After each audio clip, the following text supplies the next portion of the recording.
There's no way that any one person or even one country could actually build an experiment like that. Det handler om alt fra hvorfor vi overhovedet vejer noget og til at forstå universet.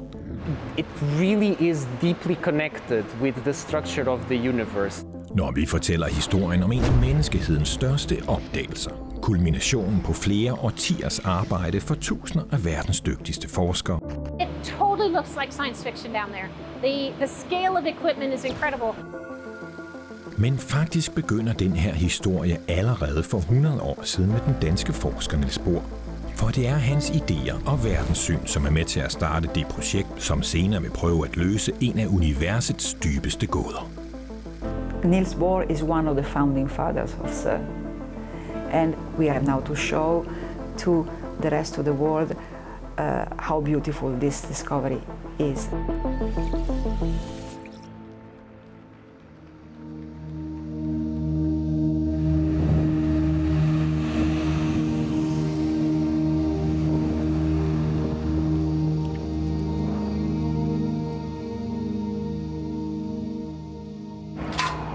A lot of construction going on. Vi er på CERN i Schweiz, et af verdens største centre for videnskabelig forskning. Come on in. On the other side of these doors is the elevator that would take us 100 meters underground. This experiment is like 45 meters long, 22 meters high. It's like a 7-story building, and it totally looks like science fiction.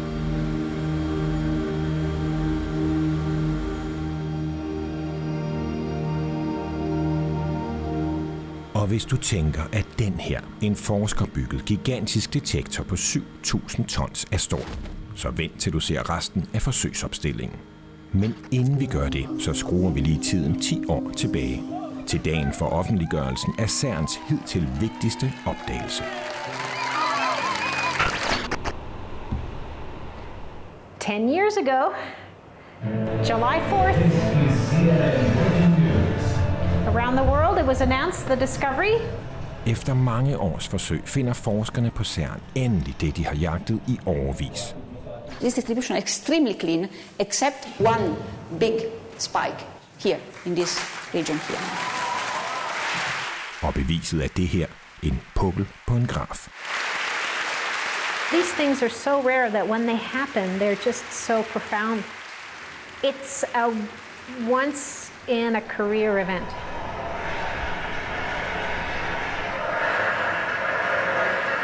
I cry every time I see this video. I really remember that day. It's very emotional.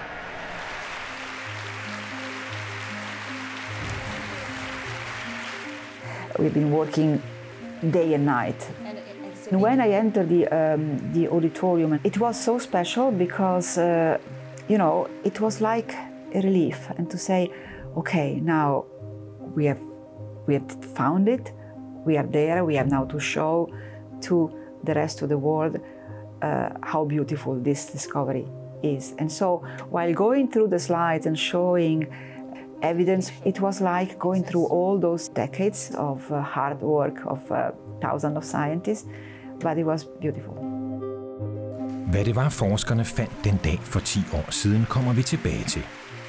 For før puklen på grafen kan give mening, er vi nødt til først at forstå, hvad forskerne ledte efter og hvorfor. Og det handler om at undersøge de små ting, der er omkring os, vi som mennesker normalt slet ikke ser eller bemærker.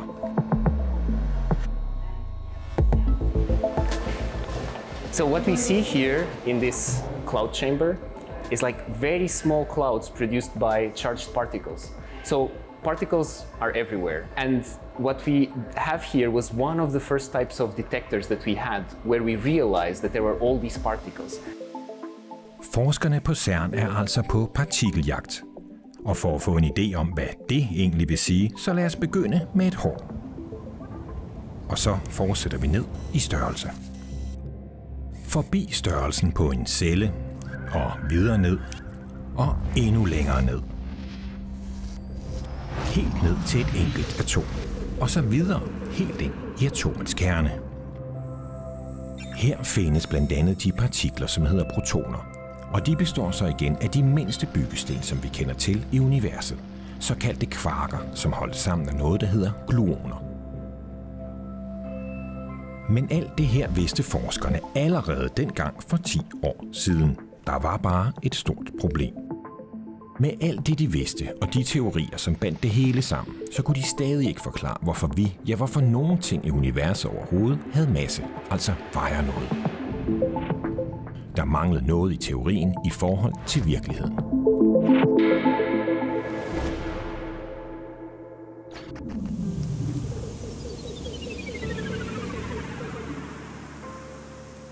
One of the things that was really missing was the fact that everything around us has mass. You know, you have mass, I have mass. And without some sort of mechanism, nothing could have mass. Og det er den her mekanisme, som forskerne jagtede dengang for 10 år siden. Altså en slags bevis på masse, og dermed bevis på, hvordan vi overhovedet kan eksistere. You cannot imagine a universe where things have no mass. We wouldn't exist today without it. Og det er her, at protonerne kommer ind i billedet. For måden at finde sådan en mekanisme på er ved at smadre protonerne sammen, og så undersøge, hvilke af universets skjulte lag, der pludselig viser sig i sammenstødene. Og det er lige præcis det, de gør på CERN.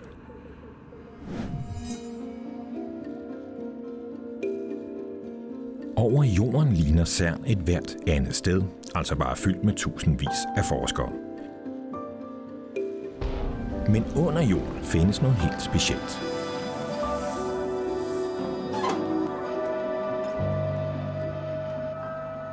So first of all, you have to realize that we're about 100 meters above this experiment. So this experiment is really directly below us.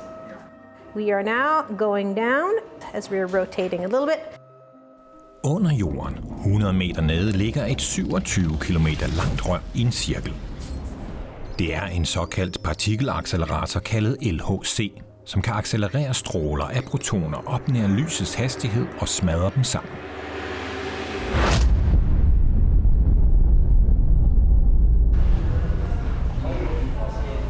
Here we have a mock-up of what the accelerator looks like, and this is a cutout of the beam pipes inside. The accelerator has 2 pipes, one for each beam. The reason is that the 2 beams are accelerated in opposing directions, and then they are brought into collision at specific points inside the detectors of the LHC. So you have to accelerate the 2 beams, and they keep going faster and faster, gaining energy, and then they are steered to basically hit each other in the center of the experiments. And then we have the detectors to detect the collisions. Inde i røret accelereres protoner altså op i hastighed, og med stor nøjagtighed smadrer så 2 protoner mod hinanden. Og når det sker, opstår der forskellige partikler. Og det er ved at undersøge dem i gigantiske detektorer, at forskerne kan finde universets skjulte lag. And every time you have to have collision, you have all these particles that get produced, for which you need to understand their properties. Det lyder simpelt, men sammenstødene i eksperimentet producerer faktisk så meget data, at det ikke bare kræver folk på stedet. Det er faktisk så omfattende, at folk fra hele verden er involveret. So this is a representation of how we bring the data across the world. So the data is taken in our detectors here in Geneva, but then in order to be able to analyze it, it's distributed across the world into many computing centers. Moving the data around is a major task. We have nearly 6,000 people. It's one of the biggest science endeavors ever.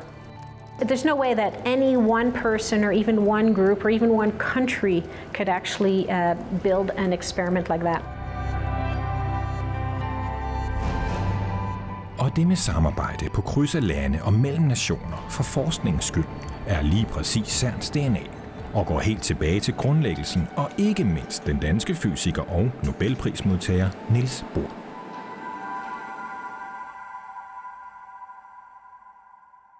Niels Bohr is one of the founding fathers of CERN.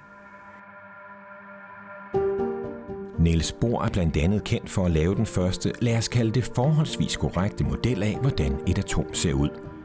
Dem hvis kerne altså indeholder de her protoner, som fysikerne smadrer sammen på CERN. Men Niels Bohr gør andet end bare at forske. Le prix Nobel danois Niels Bohr. Han er faktisk også en af hovedfortalerne for det store internationale projekt CERN.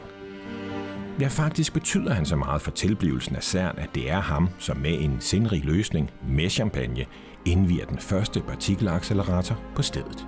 CERN was born in 1954 following the initiative of visionary politician and scientist, among which Niels Bohr, with two goals. One was to bring back to Europe excellence in scientific research after the disasters of the war.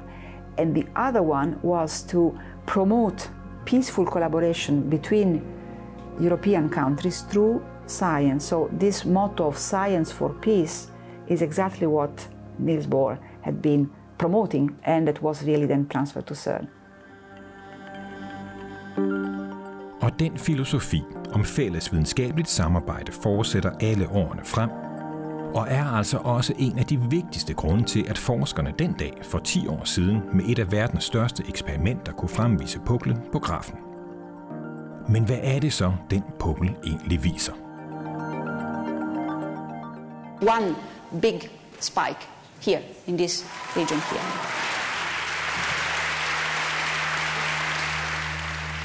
So the bump tells us that something special is happening right here. Now normally if nothing special is happening, it's expect to see something very smooth. For at forstå, hvad det vil sige, så skal vi en tur tilbage i partikelacceleratoren. For når to protoner med deres kvarker og gluoner smadrer sammen, så kan der opstå andre partikler. Og da forskerne smadrer protoner sammen mere end 1 milliard gange i sekundet, så opstår der over tid en slags billede af, hvad der findes af partikler og kræfter omkring os. Og i det billede kan forskerne af forskellige omveje se, at der i et kort øjeblik opstår en helt ny partikel. Og det er det, som giver bumpet på grafen. If you see a bump, it means that there's some special physics process happening right there. And the special physics process that was happening right there is the production of the Higgs boson. And the Higgs boson is a manifestation of this Higgs field of which all particles go through, and as they go through, they acquire their mass. Den her partikel, Higgs-partiklen, som forskerne altså finder, er i bund og grund en slags bevis eller synliggørelse af, at der er et felt i hele universet, som får alt til at have masse, altså veje noget. Higgs-feltet. Uden det ville alle partikler bevæge sig rundt med lysets hastighed, fordi de ikke havde masse, og vi ville ikke kunne eksistere. Hvis vi skal prøve at oversætte det til menneskeverdenen, så vil det svare til, at vi mennesker i stedet for at løbe frit rundt i høj fart, pludselig går rundt i vand, hvis modstand gør, at vi bevæger os langsommere.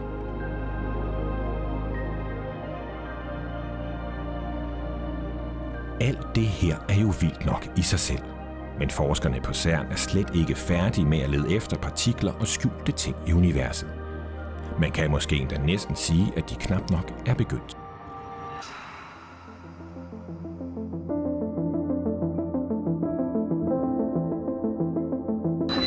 So there are very important things happening next week. Monday is the first day of higher energy collisions. So it's very exciting for us because the more energy we have when it collides, the more energy we have to make new, heavier, exotic particles if they exist.